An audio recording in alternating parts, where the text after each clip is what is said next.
Welcome to the Collecting Keys Real Estate Investing Podcast with your host, Mike DeHaan and Dan Austin. From wins, losses, horror stories, and tactics for optimizing your business, Mike and Dan take a real, uncensored deep dive into the ins and outs of running a full-time real estate investment and wholesaling business. What's going on, guys? Welcome to episode 38 of the Collecting Keys Real Estate Investing Podcast. Big news out of the Feds today. They just did their big interest rate change they've been talking about, up 75 basis points, currently June 15th, 2022. And you know what that means? Yeah, the market does exactly what you'd expect and does not drop, but instead goes skyrocketing upwards after all the doom and gloom. Yeah, 75 bips, man. And they're like, yeah, it's time to go start buying some more stocks. I was looking at it. We were laughing before this my stock app is all green right now. As of this recording, the S&P's up, which is a couple hours after they announced that, 1.28%. And, it was just down almost like a nickel last couple of days ago. So yeah, it's interesting. I think part of it is, it's all human psychology, man. Totally. The problem is that everyone's like, oh, we got to be scared about this. We got to be scared about this. And I think one of the biggest things that for some reason, at least I don't really hear people talk about this, is with how easy it is to trade these days. Right. Gone are the days of people making rational long-term decisions in the market. For the most part, people are extremely reactive. People build whole bots, like trading bots that will go and make decisions purely off of chatter on Twitter, and it forces the market up and down in these little ways. And people will go and they'll see the tiny change in the upward direction and it goes. And then you're going to have the institutional buyers that are chasing swings will go and start piling money in. And then, the casual day traders will go and start piling money in. The next thing you know, all the mom and pops are out there that are just scared because they've been scared all week. They're oh, it's going back up. I guess we should buy some more money. And that pumps it up. And then something else will happen next week and it'll go back down again. And it's just honestly pretty nonsense. I think that a big part of it is markets. Doesn't matter what market is. The markets do not like uncertainty. And so once people know what's happening, then they can move forward. It's we're seeing that right now in the real estate market with a lot of what I would consider, in the residential single family game, less seasoned investors, right? Because there's a low barrier to entry to be a flipper, a wholesaler, all that sort of stuff. And so they get scared really quickly, just like mom and pop investors get scared when they're looking at their stock portfolio. People don't like uncertainty, and then markets in general don't like uncertainty. So they all kind of tighten up and get more defensive with uncertainty. And that's where we're at right now. And now they're more certain about what the Fed's going to do, which is 75 bips. And they're okay, now we know. Because ultimately we're going to keep making money, right? That's what everybody's thinking. They know that this is part of the process. Yeah, I don't know. I actually don't know the statistic, but I don't know how much of the market is everyday people's money versus just institutional money. Well, at the same time, it is your money, right? Because the institutions are investing your money. Because the vast majority of America has all their savings, all their money in 401ks, right? That is very true. Yeah, but I guess what I was going to say with that is, so much of it is still tied to emotion. So people always say the markets don't like this. It's not necessarily that the markets don't like uncertainty. It's just that the people that are consuming the main media that are making these trades, they're all just trying to bet on how whoever, what the collective decision is going to be. That's you're absolutely right. That is, it's I'm going to try to think about what they're thinking about to make this trade be successful. Correct. Yeah. Which is just, it doesn't actually, it makes it seem so fake to me. I don't know. That's one of the reasons I'm not a big stock guy, is because, to me, it feels like legalized gambling. I understand they traditionally do go up, and, the old school Warren Buffett method of thinking of invest in stocks that you believe in for a long period of time, blah, blah. That makes sense. But I also think that is the most boomer logic, because he was doing that way before there were internet apps, like mobile apps that allowed you to trade commission free at the press of a button on margin, right? Yeah. Freaking Robinhood lets these people trade on margin with no pre-approval, no trade commissions, right? So now people are literally just using it as a casino. Mm-hmm. so I don't know. Yeah. It is weird to me, but that change in rates though, which is, on a real estate front is pretty interesting because as of this morning, they were saying was that across, if you look at 4 of the 6 main products that people get for home mortgages, it's across 6%, which is pretty significant. Yeah. For like a residential single family home buyer. Yeah, but here's one point. They've got to have the rates go up so they have somewhere to take them when they bring them back down. Honestly, so they're raising them up, but they know that they can always bring them back down, and they will. Mm-hmm. If the economy needs it, they'll bring them back down. If the economy doesn't need it, then 6% becomes the interest rate we all play with. There were still investors in the 80s when our parents were getting 9 and 10% interest rates. Yeah, it's just a different model. Yeah, it is, and it's interesting too because what the mortgage rate is not getting that high. Like that is getting pretty high, even. Yeah, it is. It's not great.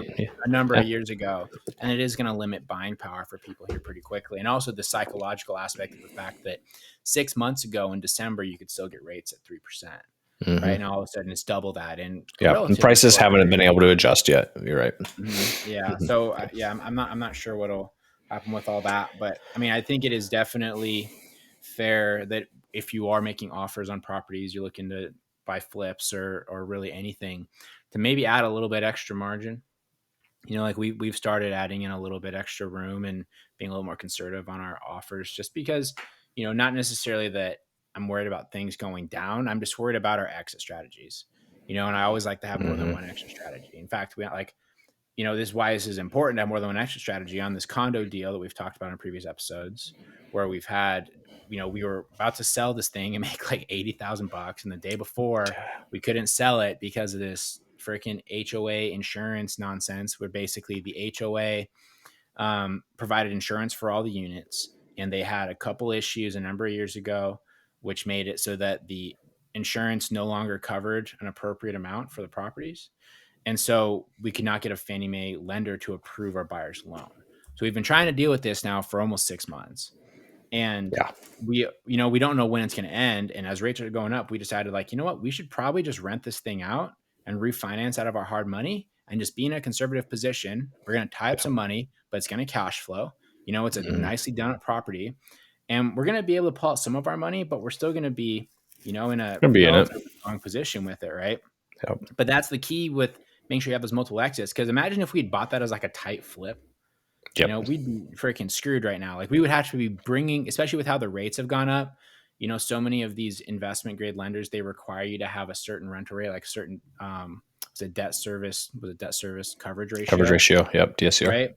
And with how rates are going up, that is now getting smaller and smaller. So if we could very literally have been in a situation, if it was tight, where we would have to be bringing money to the table, hit that 1.2 or whatever our lender wants, which is typical 1.2 typically. Which is fair. We would exceed that. And then, it's funny. We got that lead come in. That's the same exact building, but like a couple miles away on the same road. Did you see that? Oh, did we really? Yeah, it's on that. That's what it caught my eye. It's a duplex, looks just like ours, which we only own half of because we own ours is a condo right now. I was like, ooh, I'm kind of interested in that one. Well, it's not that far away. Exactly. An easy reno. Yeah. But point being, like when you're going into the deals, I mean, the beautiful thing about off-market discounted real estate is, you have to put a bunch of money and time and effort into finding these opportunities, but it honestly eliminates a huge amount of the risk once you get into the properties, because you have so many different options. Yes. Like honestly, I worry about some of the people out there right now that have been buying flips over the last, through the spring, that were like basing things off of appreciation or off of, their ability to sell things quickly or have like smaller profit margins, because, just the psychology of the buyers right now is going to be more difficult. And then if they go to refinance out, the rates that they're going to be getting on a refi are going to be even higher than that 6% that residential like homeowners are buying right now. Totally. Yep. Yeah, it reminds me of I have some good news for you too. I just got a call from our HVAC guy for one of our flips that we had to do a furnace inspection on. He's like, yeah, so we're going to have to replace the furnace and the air conditioning. And I was just like, oh, great. So it's I got him talked down to like 7,000 on this thing to do it all. And this is a good example, though. We got this flip. We bought this kind of this spring. We knew it was going to be a tight flip, right? Mm-hmm. And we could still rent it out, I guess, if we really had to. Like if we couldn't sell it, we could rent this thing out. Like it's good. Yeah. We knew it was a light rehab, so it was pretty low risk. But also, we kind of felt the market, the winds were shifting, right? We could see that this spring when we got this thing locked in, finally got the tenants out. So we kind of actually prioritized this one because it was a lighter flip. So we pushed it in ahead of some other projects we had, got it done, accepted an offer. It's less than we wanted. And then we had to go through the inspection process, and this was one of the things that dinged us on. We got everything else pretty much so dialed in when we repaired the place. It only took us 2 weeks to do this flip, but yeah. So that'll be interesting. So I mean, this is like a break even deal, but that's not bad, right? I mean, it's a little bit of a loss, but I'm not like upset about it because it is. You have like for where we're at with our business, you're going to take on a little bit of risk, right? And if you're going to be buying and seeing these opportunities, you're going to have to take advantage of them as you can. And we locked this thing up and then had to work with the tenants to get them out and all that sort of stuff. And as that happened, things shifted. However, we have a few other flips on the docket that have fatter margins, bigger margins, and have better exits as well. And so this is one of those where I'm actually kind of happy just to get it off the books. Yeah. It's not a significant loss. We bought it. We still bought it, right? It's just not a house that we want to keep if we don't have to. Mm-hmm. Yeah. I mean, and that's completely right. And it could be like the timing of that one was really important. I think we bought that one, back in like January. And then it was the whole tenant situation that we had to deal with, which kind of dragged it out. But. Well, and the other thing is too, some of these leads you're working with them 30, 60, 90, 120 days. And so you're pretty excited about it when it comes in because you're looking at that, right? And then so you keep going and then the market can change around you, but you're still in your mind, you're still excited about this deal and you're still committed to it. And then you lock it up for what you were going to get it at. Yeah, the winds have changed a little bit, but that's okay. You have to put yourself in that position to be able to understand what your exits are going to be and what your risks are going to be. Like would we buy that deal right now? No. Probably not at all. We were still trying to finish up some other flips and doing all that sort of stuff, trying to clear them off our books so that we can still take down properties, but not have anything that's just sitting there idle. Like you used to be able to do that. Last year, you did that, right? You just took opportunities because you knew you were going to sit on them for a couple months, flip them, and you're still making money. And the prices probably went up while you sat on them. Yeah, I know. And that's not the case this year. And that's not going to be the case for most of the time. I mean, like the last year was very, very unique in that, I've heard about people talking about similar situations before 2008. But that was a whole different situation. And because that was artificially inflated because of all the faulty lending practices. Right. Now it's just the supply and demand has caused all these situations, which I mean, I do think the supply and demand is still going to stay a little bit skewed, but I do think that, the demand is going to drop pretty significantly with these new, these new interest rates coming out that are so much higher. And, right.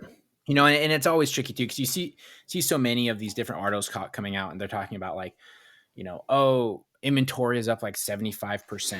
And you're like, yeah, I mean, technically you're true because it went from 100 properties on market to 175 properties on the market.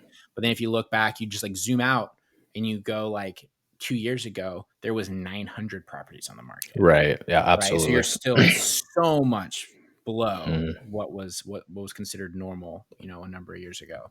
But, it will be interesting. And then, I mean, just the prices of things as a whole. Some of the reason they raise these interest rates is to make it harder to do business. Like more expensive to do business. Cools it down, right? Cools it down and pull. And I think the scary thing too, what we're talking about when you're saying that is they're also talking about doing quantitative tightening, which is pulling money out of the economy, which means the Fed will not be repurchasing some of the bonds they've been buying off of banks, these mortgage-backed securities, kind of the shittier securities that are out there. The Fed has been taking those. So now what they're saying is we're taking money out of the economy and we're going to raise rates so that you're less likely to do business. Yeah, which is interesting. And I always think about how that, I don't entirely know this, but how that will affect consumer products, because a lot of it is supposed to be like, it's going to slow down business. But realistically, a lot of these companies, they're going to keep doing business. And because it's been proven that they can pass off, a lot of their costs on consumers just with the rising costs of everything that occurred during COVID that people are now accustomed to. And people will keep buying stuff. I mean, companies are going to just keep raising costs again, and people will keep buying stuff. I mean, A, they need to, and B, I mean, they've shown that they're willing to, right? Yeah.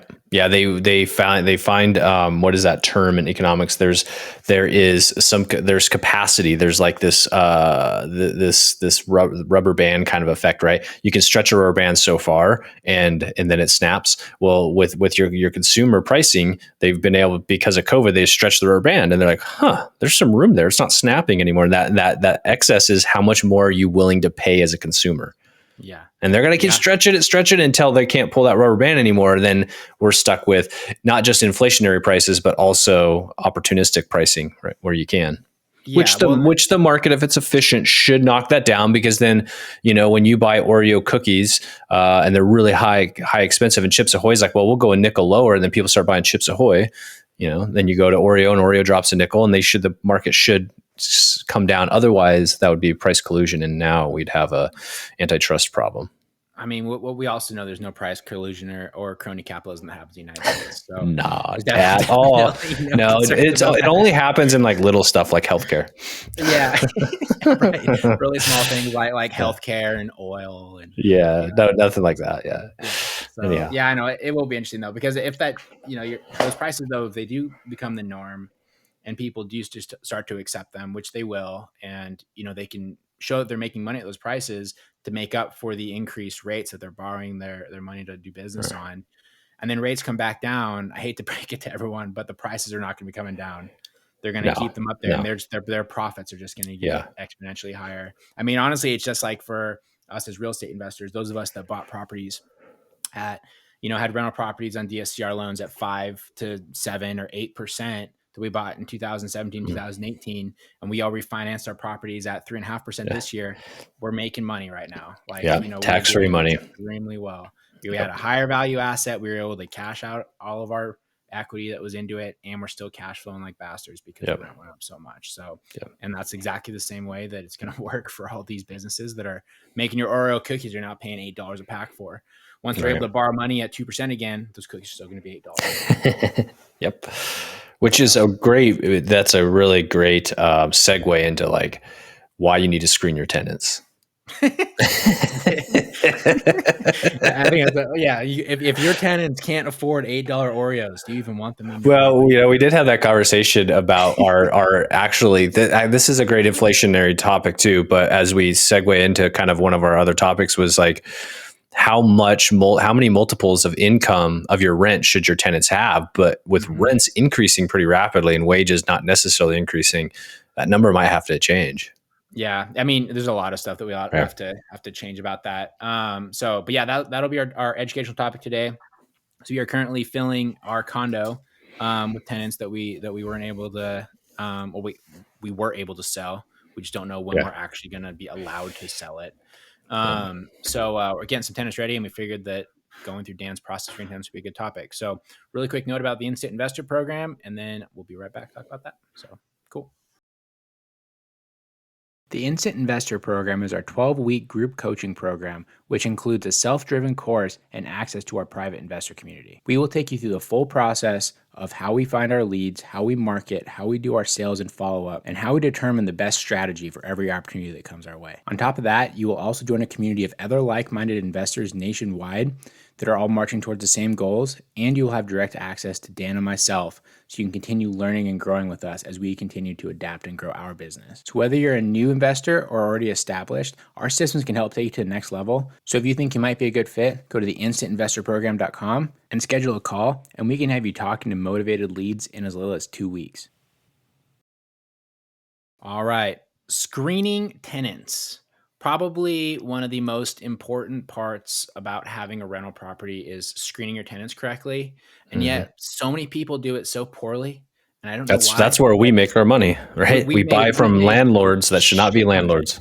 We've made shit tons of money off of tenants. Unfortunately, they tend to be older people who are trusting and get taken advantage of and don't screen their tenants correctly, or they can't figure out the technology to screen them correctly. But you don't have to be that person. You don't have to have us coming and sending you mail and knocking on your door and buying your rental property with your shitty tenant for 60 cents on the dollar. We happily will, but we don't need to be that person. Right. So screening tenants, you kind of handle the property management side of things for us, Dan. What does that normally look like for you? Yeah. So I would say step back to most of our properties that we own are in Washington. And Washington, like some other states out there, blue states, are really not friendly to landlords. So you have to be extremely cautious because the eviction process can be so daunting and so expensive. You can get caught up in lawsuits and all sorts of issues, right? We've never had to deal with that. And actually, we've gone through eviction processes and it's not been that bad. But there is a worst case scenario out there, right? That can totally wreck you. You can be which we've bought a house from an old retired married couple that moved back to Spokane from New York. They sold their whatever properties over there, decided to park some money in a rental property, and immediately got taken advantage of for like 3 years. They retired in like 2019, moved a guy in who was an alcoholic, abusive, like single father who never paid rent. And then COVID happened. He never paid rent. And they're like, we just need our money out of it. Right. So that can happen. Right. When you're in a state like we are. So it is really important just in general to screen, but then also screening because you don't want your tenant turnovers to be expensive as hell. Right. Like you've gone through that in some of your other remote markets that you're in, Mike, and like having people trash your place because that can take all your cash flow away. Yeah. Yeah. I mean, I think that that's super valid point is, when you're screening these tenants, it's not always even just about financials, but it's about them as individuals. They got to pass the vibe check because, just because someone makes a lot of money doesn't mean they're not going to wreck your property. Doesn't mean they're not going to have crazy dogs, crazy kids, things like that, which technically you're not supposed to, isolate those things out. You're supposed to just look at the numbers, but I mean, you are still providing a product, so you can do what you can to protect yourself. Absolutely. And you have to, I don't care what any rule says. Now you shouldn't be, judging people or whatever you shouldn't be going after people based on their race or gender or anything like that. But like, you should certainly see if they're trashy and they're going to trash your place. It doesn't matter. I know it doesn't matter. To be like trashy though, right? So like, let's say we have this scenario where you have two people apply, two groups, right? One of them is maybe like barely qualifying financially, but they're like a young couple. It's just them. They have a small dog. They're just sort of looking for like a starter place. Nope, no dogs. Sorry, get out of here. Yeah, I always take pets. That's how some landlords are, though, right? They're like absolutely no dogs because that's an old school way to do it, right? Old school way to do it. But let's say you have that person, and then you have a family, right? But crushing it financially. They have good references. They just moved to the area, and they have 2 large dogs and 3 kids between the ages of 10 and 7. Realistically, which tenants would you probably want in that property? I know for me personally, I would want the young couple. Right. Me too. Yeah. And if I could charge like children deposits, I would, because kids are way harder on your properties than typically animals. That's not always the case. I've had animals trash properties before, but it's typically humans that do the worst damage, and they're gross people. So part of it, like the way we do it, so we've been managing our own properties since we started our business. That may not always be the case, but that's how we've chosen to do it. And so the place that we've been finding the best tenants recently has been Facebook Marketplace. That seems to be in our market where most of the people are looking. Now, there's an advantage there, right? Because you can look at tenants' profiles before you do that before you have them apply, right? So you can kind of gauge some stuff there, like not a lot, but you just never know. Like here's a good example. One of the people that wanted to apply, I just clicked on their profile, and their most recent post was like 8 days ago, was like trying to raise money from friends and family because her and her boyfriend were living in a hotel and didn't have a place to live. Okay. So obviously not financially stable, but that wasn't what I would be like.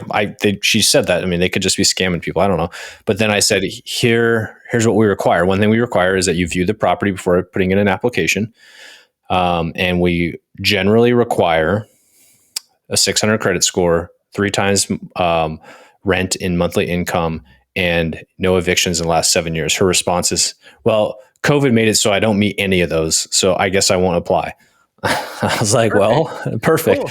But don't apply then.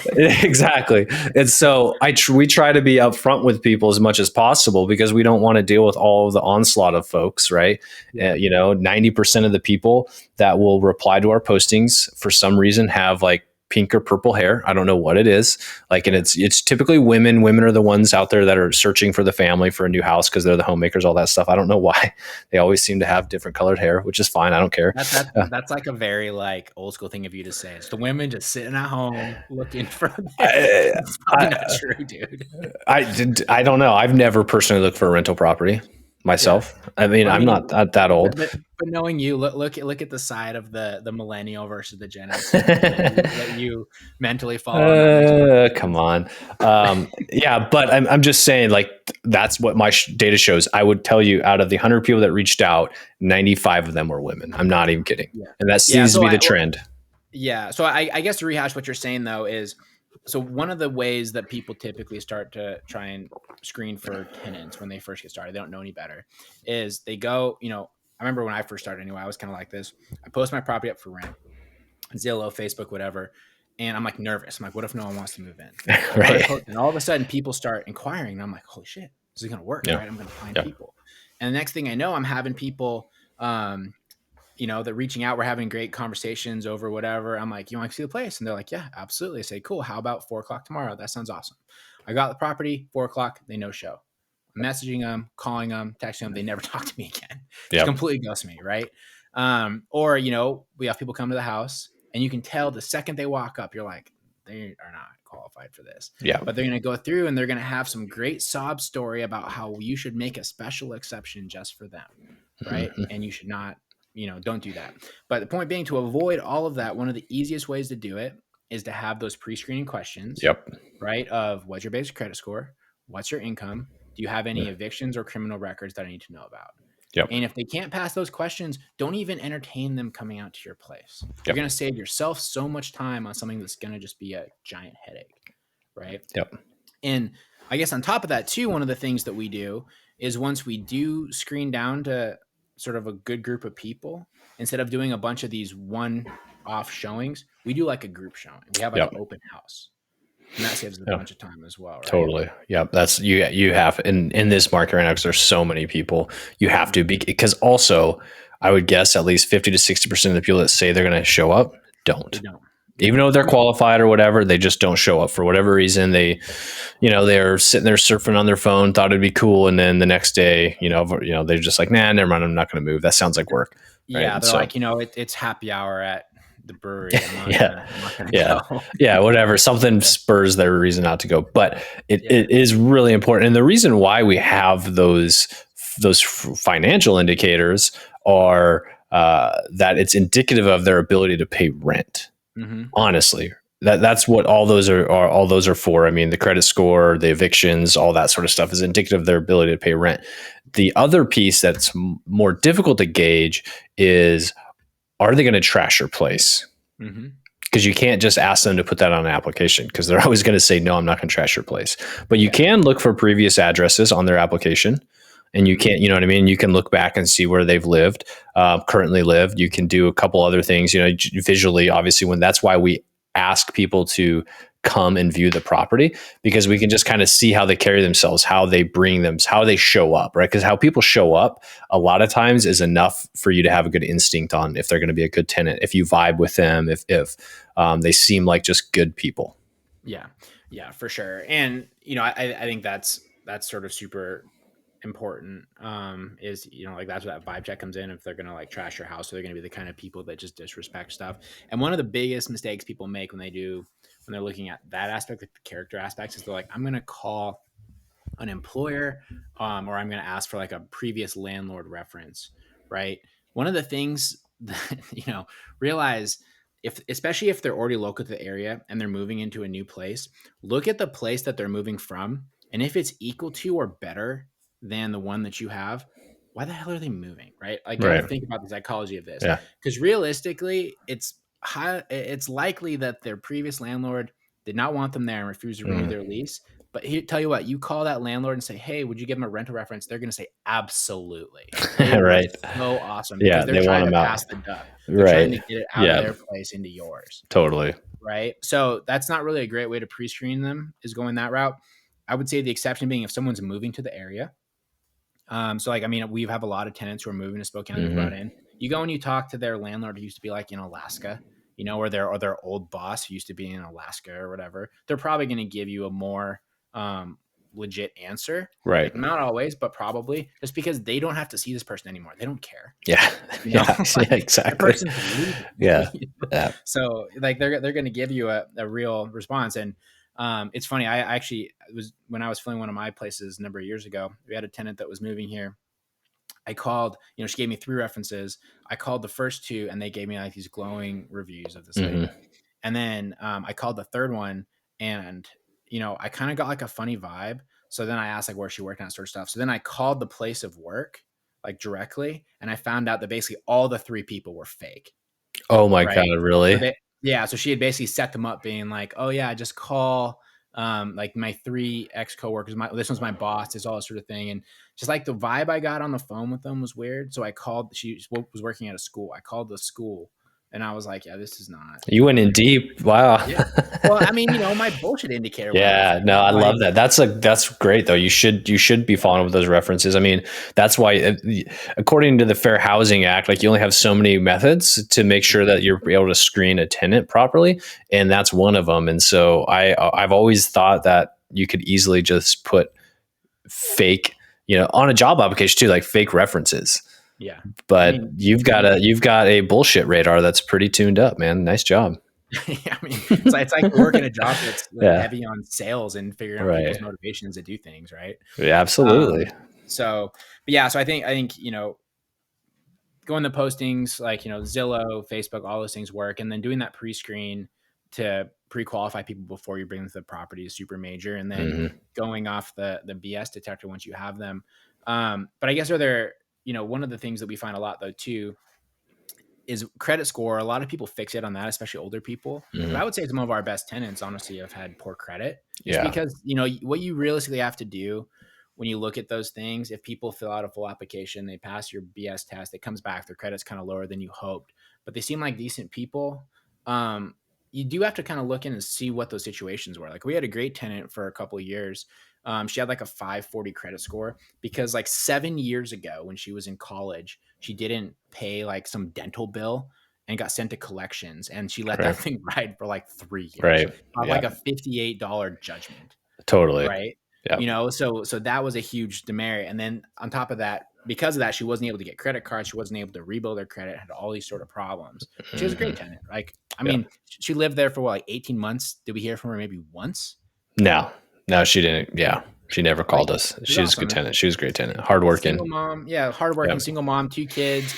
And you can still protect yourself with those things. So what we did, she said like, well, my mom works at the hospital. And we say, well, is your mom willing to co-sign on the lease? The answer was yes. Yep. So there you go. So now I have a second person that we can pursue for rent if needed, but we never had to do it. But there's still, you have to judge the character. And I agree. Like credit score is definitely not like we're flexible on all of those things. And we're going to have to be more flexible probably on our income requirement as inflation has pushed up, like this place we're leasing now. What do you think, Mike? I don't know.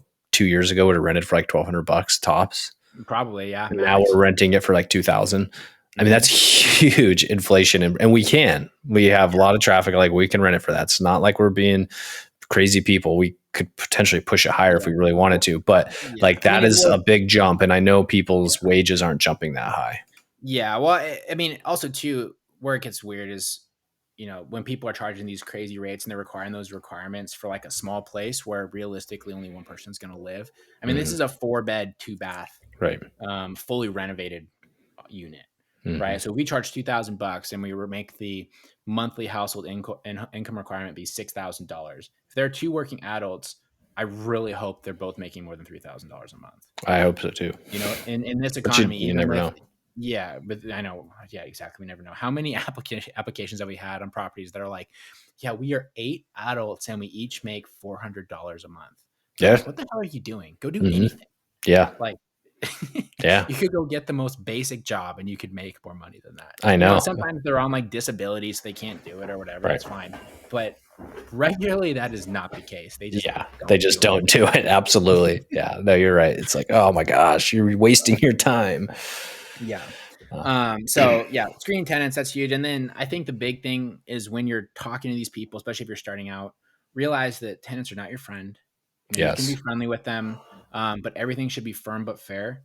And when they ask for concessions or they have kind of like weird stuff that comes up, make sure you do have guidelines and rules around, like the pet situation, even rules like what do they do with their garbage bins, right? Like what are the policies around having people stay there? Are they allowed to have people stay there for a long period of time? And one of the things too that's I would be cautious of, just to wrap this up, in terms of like people staying there, if you have somebody like a single person or a like married couple that goes in, right? If their relationship status changes, you need to make sure that it changes on the lease. Yes. Right. And if people are married and they get divorced and one of them leaves, I highly recommend that you, especially if they're married for a while, that you terminate their lease as soon as you can and you make both of them go.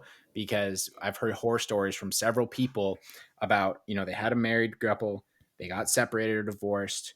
The person that stayed in the house was real thirsty after 15 years of a crappy marriage, and they start bringing in whoever they can to kind of move into their house. And that creates a whole situation because you have not pre-screened the person that's now moving into this property. Yep.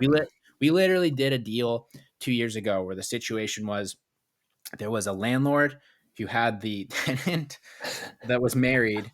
They got separated, right? Then the wife stayed in the house. The wife got a new boyfriend who was a felon. Okay. The felon kicked out the wife, and the felon started running a brothel through the property. But because he was a tenant in common in the property, he had lived there for an extended period of time. Nothing you do. He was receiving mail. There was nothing you could do. Wow. So we had to basically come in and bail out the landlord that had a brothel operating in this residential neighborhood that was completely out of his control because he had chosen to renew the lease with this divorced couple. Real estate's a good passive investment. It's just not that passive. You've got to at least pay attention to what's going on in your properties. Yeah, it's like it's a business with people, right? It's exactly. Like it has people. It has the ultimate unpredictable variable, which is human beings. Absolutely. Yeah. So cool. All right. So basic rundown there of a lot of different things that we look at for rental properties. And here's a quick tip. If you just listen to all that and you're like, yeah, that sounds horrible, go hire a property management company. They'll do all of it for you. It's going to cost you money and you're going to have to manage them, but at least you're not going to have to deal with a lot of the bullshit. And honestly, if you're kind of just have a couple rental properties or they are sort of different social class rental properties than you want to deal with, just do that. That's what I recommend. Way easier. And, you're going to get income qualified tenants. You may not get the nuanced screening that you would prefer, but that's what you'd give up. Yep, exactly. You go with property management. It's always a trade-off. Yep. Cool. All right on, guys. Well, thanks for listening. You should go and download our podcast. You should go and subscribe to our podcast. You should leave a 5-star review, and you should go and tell everyone you know that you think might like this podcast to go check it out. We're working on growing this audience, and that's extremely helpful. If you want to follow us, you can follow us both on Instagram. I am at Mike_invests. Dan is at InvestorManDan. You can follow the podcast as well at Collecting Keys Podcast, where we post a lot of highlight reels from the podcast. And besides that, we have shirts. First 5 people that DM me and ask me for a shirt, I'll send you one. I didn't have anybody ask me yet, but I guess that episode isn't out yet, so that's why. It's funny. I was gonna mention that. Yeah, you should get some shirts out there and also give me one because I still don't have one. Yeah, I'll bring you one today. I also got an envelope full of money for you. Ooh, yeah. I love envelopes full of money. Yeah, so that's the fun things you get to do when you do this business is give. I went to the ATM, swagging money away. And I tried to deposit my envelope full of cash for a deal we helped someone JV. They paid us in cash, and it wouldn't let me do it because it said I had too many items, too many hundreds. Dude, don't put that in the bank, bro. Come on, that's your fun money. It was like $3,500, so it's like not like an insane amount of money, but still $3,500 bills. And apparently, I learned on ATMs there's a limit of 30 items you can deposit. 30 items doesn't matter how big the item is. Right. So good problems to have. But anyway, go and subscribe to the podcast. Check us out on Instagram, and I'll see you guys next week. Thanks for listening. See ya. Thanks for listening. Please leave us a review on iTunes or wherever you get your podcasts. And check us out at collectingkeyspodcast.com for tips and guides on starting your own real estate investment and wholesaling business.